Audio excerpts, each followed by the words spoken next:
MEL 330 को by छ, target कति राख्ने अब भन्नुभएको छ। एमईएल हेरौँ। एमईएल पछिल्लो समय बाई जेनरेसन भइरहेको र एडीबाट चाहिँ अकुमुलेसन चलिरहेको छ, बाई गर्न मिल्छ भन्ने कुरा थियो हिजोसम्मको भिडियोमा। अब भने एउटा रेसिस्टेन्स एरियामा छ, अब हामी चाहिँ अलर्ट रहनुपर्ने हुन्छ। यसमा चाहिँ यो पुरानो रेसिस्टेन्सलाई तोड्छ कि तोड्दैन, अब जुन भोल्युमले बढेको छ त्यो हिसाबमा चाहिँ तोडेर जान्छ भन्ने खालको सिनारियो चाहिँ छ। किनभने तपाईको यो पुराना सानातिना जुन अवरोधहरू थियो त्यो सबैलाई तोडेको छ हैन।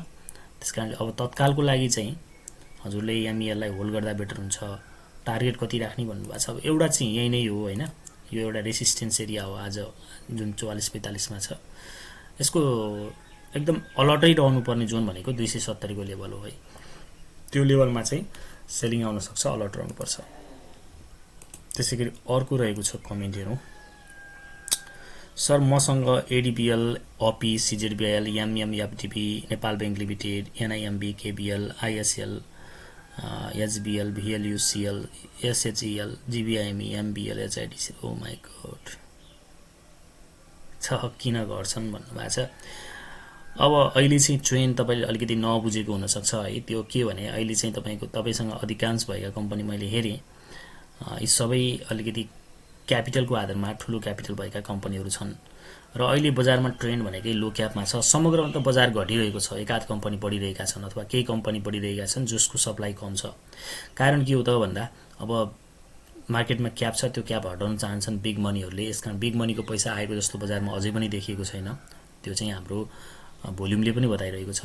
अब 1.5 करोडका लगानी गर्नेहरू चाहिँ अब चलिरहेका छन्। तिनीहरूको लागि उनीहरूले चलाउन सक्ने कम्पनी भनेको के हो त भन्दाखेरि लो क्याप नै हो। त्यसकारण लो क्याप मात्रै चलिरहेको छ। तपाईको पोर्टफोलियोमा प्रायः सो हाई क्याप कम्पनी भएको कारणले नबढेको।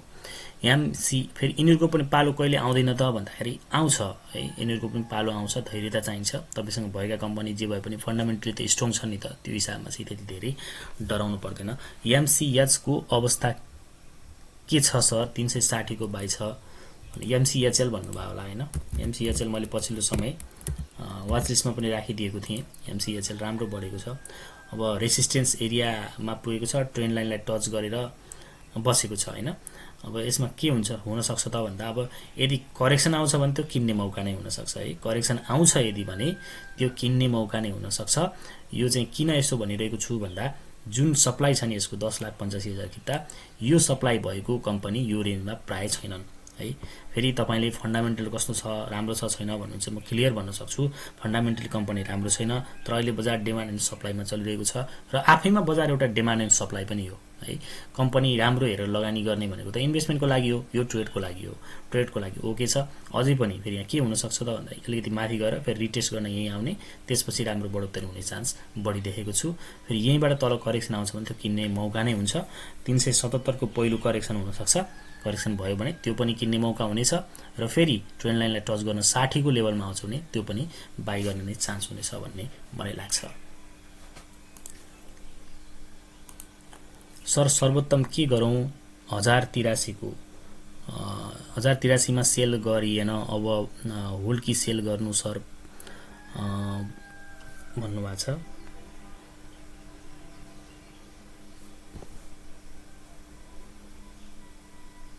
सर्वोत्तम त अब नकिनौँ भनेर मैले धेरै भनेको साथीहरूलाई हैन। धेरै साथीहरूले माथिल्लो जोनमा गएर किन्नु भएको छ। अझै पनि त्यति राम्रो सिनारियो छैन। अब के भनौँ हजुरलाई हैन। अब चाहिँ एउटा स्विङ जानुपर्ने हो, त्यसकारण तत्काललाई होल्ड नै गर्नुस् भन्छु मैले हैन। अबको स्विङ जाँदाखेरि 800 900 को पेरिफेरी भन्दा माथितिर बस्छ कि बस्दैन भन्ने महत्त्वपूर्ण हुन्छ। यही नै रेसिस्टेन्स बनिदिन्छ 900 को एरियामा। अब तपाईले यतैतिरबाट फेरि घट्न थाल्यो भने आखिरमा यो भनिसके मैले अरु सिमेन्टको लाइनमा लगभग आएर बस्ने हो ढिलो चाँडो भन्ने लाग्छ मलाई चाहिँ। नमस्कार, स्टक आइडियाज युट्युब च्यानलमा यहाँलाई हार्दिक स्वागत छ। सदा चाहिँ तपाईहरुको जिज्ञासाहरुको प्रतिक्रिया सहित उपस्थित भइसकेको छु। च्यानलमा नयाँ हुनुहुन्छ भने च्यानललाई सब्स्क्राइब गर्न सक्नुहुन्छ। साथै हामीसँग सामाजिक सञ्जाल फेसबुकमा जोडिन चाहनुहुन्छ भने हाम्रो स्टक आइडियाज भन्ने फेसबुक आइडी रहेको छ, यहाँ रिक्वेस्ट पठाउन सक्नुहुन्छ। यो भिडियोको डिस्क्रिप्सनको अन्तिममा पनि फेसबुकको लिंक छ। हामीसँग एउटा हाम्रो गाइडेन्समा चल्ने एउटा पेड ग्रुप छ। त्यो ग्रुपमा रहेर अगाडि बढ्न चाहनुहुन्छ, सिक्दै सिकाउँदै ट्रेड तथा इन्भेस्टमेन्ट गर्न चाहनुहुन्छ भने तपाई यहाँ रिक्वेस्ट पठाएर जानकारी गराउन सक्नुहुन्छ। हाम्रो ग्रुपमा जोइनको लागि इन्ट्रेस्टेड भएको अवस्थामा तपाईहरुका जिज्ञासाहरूलाई नै निरन्तरता दिउँ। महिला र जीवन विकासमा कुन रोजगार ठिक होला सर? महिला मर्जमा जाने एजेन्डा अस्ति साधारण सभामा पारित गरेका छन्।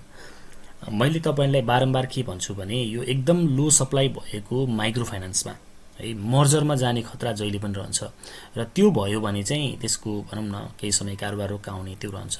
यो चाहिँ अब महिला विकासको त्यो सम्भावना बढी छ किनभने एकदम सानो छ नि त। मैले त्यो हिसाबले चाहिँ जीवन विकास नै बेटर हुन्छ भन्ने लाग्छ। अब यहाँ तपाई फन्डामेन्टली पनि हेर्नुस् न है जेबीएलबी फन्डामेन्टली पनि हेर्नुहुन्छ भने नराम्रो छैन नि त।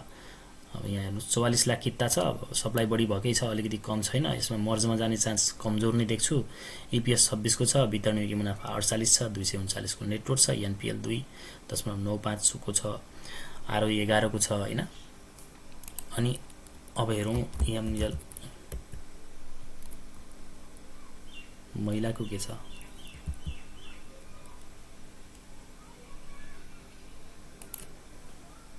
महिलाको तपाई हेर्नुहुन्छ भने ईपीएस 24 को छ, वितरण योग्य मुनाफा अहिलेलाई छैन, 196 को नेटवर्क छ, एनपीएल 4 छ, आरओई 12 को छ। तपाईको यसको चाहिँ 8,70,000 किता छ। अब मर्जरमा जाँदैन भने सप्लाई कम भएको आधारमा यसमा बढी स्विङ आउँछ कि भन्न सकिन्छ। फेरि त्यो हिसाबले मूल्यको पनि डिफरेन्स छ नि त हैन। मैले चाहिँ निसन्देह रूपमा तपाईको जीवन विकास बेटर हुन्छ भन्ने लाग्छ मलाई चाहिँ अहिलेको सन्दर्भमा चाहिँ। यदि मर्जरमा नजान्थ्यो भने महिला बेटर हुन सक्थ्यो, तर जाने सम्भावना प्रबल रहेकोले मैले जेबीएलबी तिर जाने ढुक्कले बस्ने भन्ने लाग्छ है। तपाईले दिएको मध्ये दुईटामा एमएचसीएल 497 को बाई छ। अब स्टप लस कि होल्ड भन्नुभएको छ। एमएचसीएल मलुङ भन्नुभएको छ। मलुङमा मोमेन्टम छैन सर है, मैले पटक पटक भनिरहेको छु। अब यहाँबाट करेक्सनै दिन्छ भने पनि यो ट्रेन्ड लाइनसम्म टच गर्न आउने त देखिन्छ हैन। तर अब यसमा सप्लाई पनि त्यति कम हैन, 27 लाख भनेको। कुनै बेला अलिक बिग मनीले नै चलाएको हुनुपर्छ स्टकलाई र बिस्तारै रिलिफ गर्दै गएको देखिन्छ। अब स्टप लस गर्ने नगर्ने त्यो तपाईको कुरा हो हैन, माथि नै पर्नु भएको रहेछ हैन। ठीक छ, जतिन्जेल साइडवेज बस्छ म वेट गर्छु र फेरि मोमेन्टम निस्किन्छु भन्नुहुन्छ भने मोमेन्टम ढिलो चाँडो नआउने भन्ने चाहिँ हुँदैन हाइड्रो पावरमा है। तर कति समय कुर्ने भन्ने महत्त्वपूर्ण कुरा हो। धेरै समय कुर्नु पर्यो भने हाम्रो चाहिँ पैसा जाम भएर बस्छ। अब डिसिजन चाहिँ हजुरले लिने हैन। आजको मितिसम्म पनि मोमेन्टम चाहिँ नभएकै देखिन्छ। पीएमएलआई 525 को बाई छ। अब टार्गेट कति राख्दा होला भने 600 राख्ने हो के पीएमएलआई को टार्गेट। करेक्सनमा बाई गर्ने र 600 को टार्गेट। अब एकदम पहिलो सानो टार्गेट लिने हो भने 550, अलि राम्रो टार्गेट राख्ने हो भने 600 तिर हामी राख्न सक्छौं। 500 को नियरमा क्याच गर्ने अथवा बाई गर्ने एरिया नै हो। 500 मा है, 500 नियर चाहिँ बाई एरिया हो। त्यसै विदेशीका छैनन् विदेश नेपालीहरु भन्नुभएको छ। विडम्बना छ सर, विडम्बना छ, एकदमै विडम्बना छ, दुःख लाग्दो कुराहरु छ। सप्लाई कम भएको कम्पनी कसरी थाहा पाउने भन्नुभएको छ। मैले पटक पटक तपाईहरुलाई सिकाएको छु कसरी पत्ता लगाउने सप्लाई कम भएको भन्ने। यहाँबाट नेप्से अल्फामा जानुस्, त्यसपछि यहाँबाट लिस्टेड सेक्युरिटीमा जानुस्, त्यसपछि तपाई चाहिँ यहाँ गएर अब कुन सेक्टरको चाहियो तपाईलाई है। जस्तो उदाहरणको लागि हजुरलाई माइक्रो फाइनान्सको चाहियो भने सप्लाई कम भएको यहाँ फ्लोटेड शेयर भन्ने छ, यसमा क्लिक गर्नुस् एकचोटी, हेर्नुस् आउँछ कमदेखि बेसी भएको। सबैभन्दा कम बीपीडब्ल्यू, त्यसपछि समाज, त्यसपछि एएनएलबी, त्यसपछि डब्ल्यूएनएलबी, त्यसपछि एसएमबी, त्यसपछि जीएलबीएसएल, यूएलबीएसएल, त्यसपछि एमएलबीएस, त्यसपछि एसएचएलबी, त्यसपछि डीएलबीएस, त्यसपछि यसरी है तपाईले पत्ता लगाउन सक्नुहुन्छ।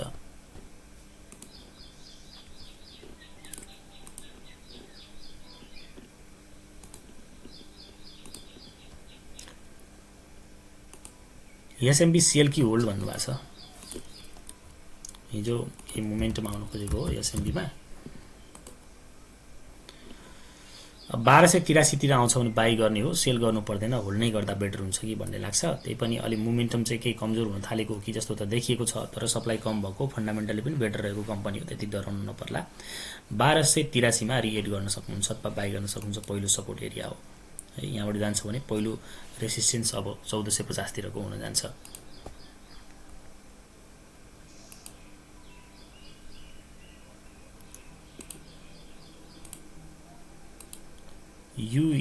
यूएलएचसीएल र आरएचजीसीएल बाई गर्दा हुन्छ। आरएचजीसीएल त हिजो उडिसकेको हैन, यूएलएचसी भन्नुभएको छ। 344 मा छ, राम्रै देखिएको छ हैन। यसको रेसिस्टेन्स 384 मा छ। अब फन्डामेन्टल कुराहरु देखाएन यसमा। आरएचजिसिएल त तल्लो रेन्जमा हुँदाखेरि मैले निकै भनेको थिएँ यो लेभलतिर हैन। अब यसले ब्रेकआउट दिइसकेको छ, रिटेस्ट गर्न आउन सक्ला हैन। तर अब 400 हो ढिलो चाँडो जाने त। तर यहाँनेरि फेरि बाइ चान्स साइडवेज बस्यो, बढ्न मानेन भने चाहिँ झ्याउ हुन्छ। त्यसकारणले अब आजको दिन चाहिँ वेट एन्ड सी हो यो कम्पनीमा।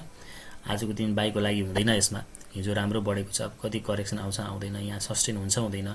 347 भन्दा माथि यदि भएन भने फेरि करेक्सन हुँदै तल्लो रेन्जमा आउँछ, त्यो बेला किन्न सकिन्छ भन्ने चाहिँ मेरो धारणा रह्यो। आज चाहिँ वेट एन्ड सी गर्दा राम्रो दुवै कम्पनीमा। भिएलयुसिएल बाइ गर्दा होला, सपोर्टमा छ, टार्गेट भन्नुभएको छ। भिएलयुसिएल अब बिस्तारै लिने बेलामा 500 नियर हैन, 500 नियर यो कम्पनी लिँदा हुन्छ पार्सियल्ली है, एकैपटक होइन पार्सियल्ली लिनुस्। 30-40% जति तपाईले टोटल किन्नेको 30-40% जति लिँदा हुन्छ भन्ने लाग्छ है। एसआरएलआई भन्नुभएको छ। अहिले अलिकति लाइफहरु नन लाइफहरु खासै नचलेको देखिया छ। एसआरएलआई फेरि हेर्नुस् त, एसआरएलआईमा के भएको छ भने मूल्य घट्दा पनि अकुमुलेसन चाहिँ चलिरहेछ। 434 मा वी क्यान बाइ इट है, 434 near we can buy it.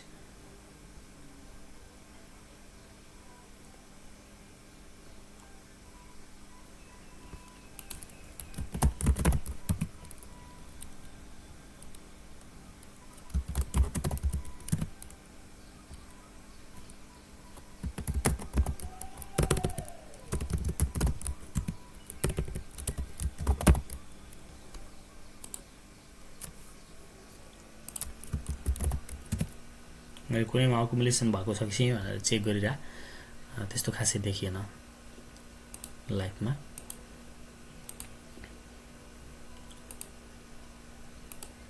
Sir युएचईडब्ल्युए by John कति हुन सक्छ भन्नुभएको छ। अप्पर हेवा खोला भन्नु भएन, युएचईडब्ल्युए अप्पर हेवा खोला राम्रै भोल्युम सहित बढेको छ, 417 ठ्याक्कै रेसिस्टेन्स एरियामा छ। अब चाहिँ अलर्ट रहनु होला, अब यसलाई तोड्न सक्छ सक्दैन त्यो महत्त्वपूर्ण हुन्छ। युएचईडब्ल्युए चाहिँ अहिलेलाई चाहिँ अलर्ट रहने, बाइ नगर्ने है। आजको दिनलाई वेट एन्ड सी गर्ने, यसलाई सस्टेन गर्छ, माथि गएर बस्छ बस्दैन हैन। त्यसकारणले आजको दिन हेरौँ यसलाई।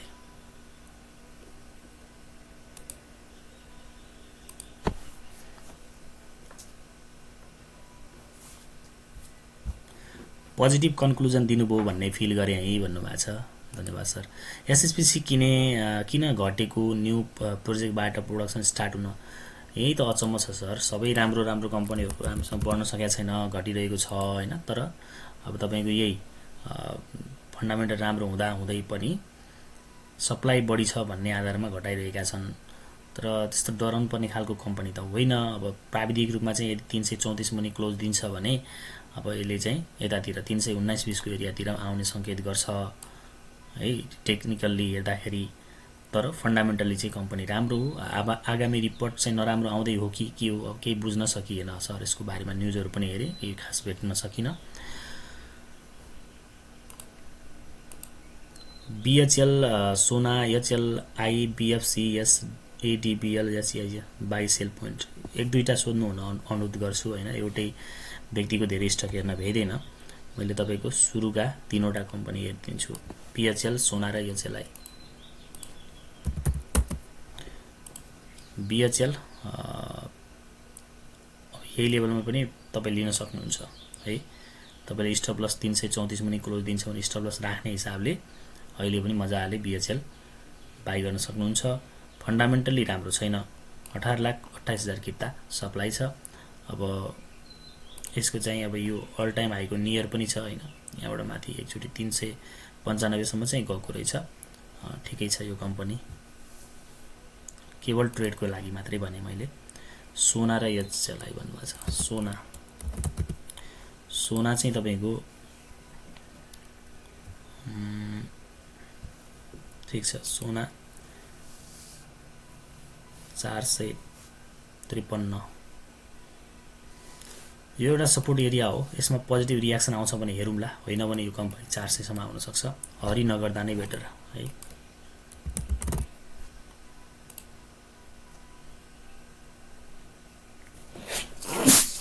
सरी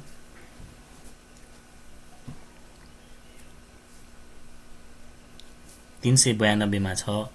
एचएलआई बाई गर्ने लेभल हो। 370 देखि 90 यतातिर त मजाले अकुमुलेसन गर्ने लेभल हो, डराउनु पर्दैन। कम्पनी फन्डामेन्टली राम्रो छ, तर सप्लाई चाहिँ अलिकति बढी भएको कम्पनी हो। यो सेक्टरमा सप्लाई बढी भएको मध्ये पर्छ। सीकेएचएल 554 को बाई छ, टार्गेट कति भन्नुभएको छ। सीकेएचएल चिर्खुवा हाइड्रो पावर भन्नुभएको रहेछ, 554 को बाई भन्नुभएको छ। 553 मै त छ हैन, अब बढ्ने सम्भावना बढी देखेको छु। टार्गेट लिँदाखेरि तपाईले पहिलो टार्गेट 600 हुन्छ, त्यसपछि 650 है, त्यसपछि चाहिँ 650 हुन्छ। लाइन गएको छ, सबै कमेन्टहरु पढ्न पाइन। यसपछिको अर्को भिडियोमा समयमा लाइन आयो भने मैले लिएर आउने छु। धन्यवाद, नमस्कार।